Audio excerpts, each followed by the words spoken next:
I was sleighing with a good friend of mine in the West Country. I arrived on the Friday night, and my friend was keen to show me the village on the Saturday morning. I'll take you around and show you everything. Then I want you to meet a friend of mine, John Hill. He's about 70 years old and knows all the history of the village. Oh, and make sure you ask him about Martin's Lake. Why? Is it a good place for fishing? I asked. He laughed. Well, no. There's no water in it now. But let old John tell you the story. I'm sure you'll enjoy it, said my friend. The next day, after a tour of the village, we went to old John Hill's house for tea. We persuaded the old man to tell us the story of the lake. It was the Christmas of 1683, and a young gentleman, George Martin, returned from Cambridge University to the village.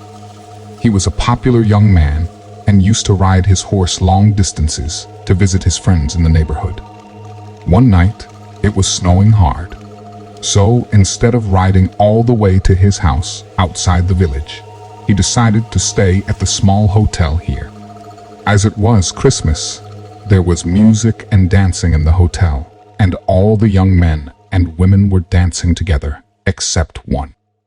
Her name was Anne Clark, and she worked at the hotel. She was an innocent young girl, not very intelligent. In fact, people used to laugh at her behind her back, and, of course, none of the young men wanted to dance with her. But George Martin, the young gentleman, took pity on her and asked her to dance.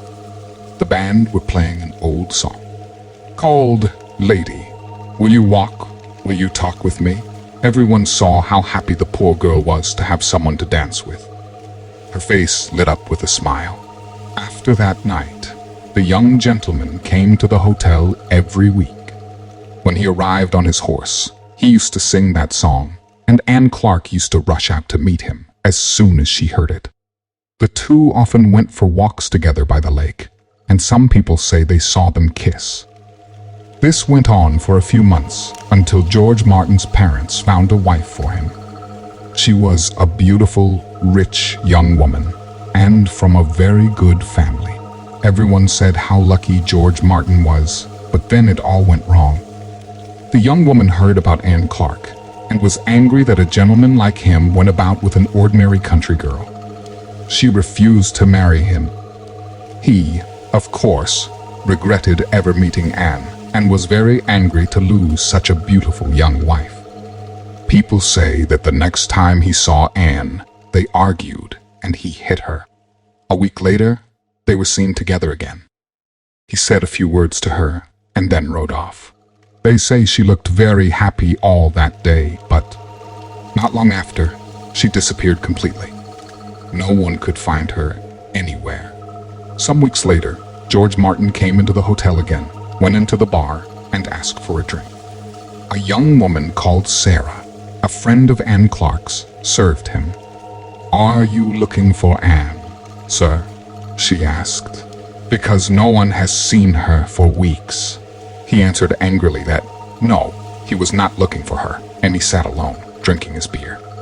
Sarah started to wash some glasses and, without thinking, began to sing the song, "Lady, will you walk? Will you talk with me?" The young gentleman's face turned pale, and he told her to stop singing immediately. She stopped immediately, of course, but then suddenly she heard Anne's voice outside the door, continuing the song. "It's Anne. She's back," Sarah cried and ran towards the door. "Stop!" shouted George Martin, but it was too late. The door opened, and a strong, cold wind blew out all the lamps, leaving the room completely dark. Sarah heard someone walk across the floor, and the door of the big cupboard opened and shut. When she lit the lamps again, she saw something that looked like the bottom of a woman's dress caught under the cupboard door. Sarah was frightened and asked one of the men in the bar to open the cupboard. As the man pulled open the cupboard door, George Martin screamed and ran out of the bar into the street. Out of the cupboard came a small human shape dressed in clothes that looked wet. No one saw its face, but everyone felt a freezing wind as it passed through the bar and into the darkness outside. The next person to see George Martin was a young boy who was coming home from fishing at the lake. He said he saw the young gentleman running towards the water, looking very frightened.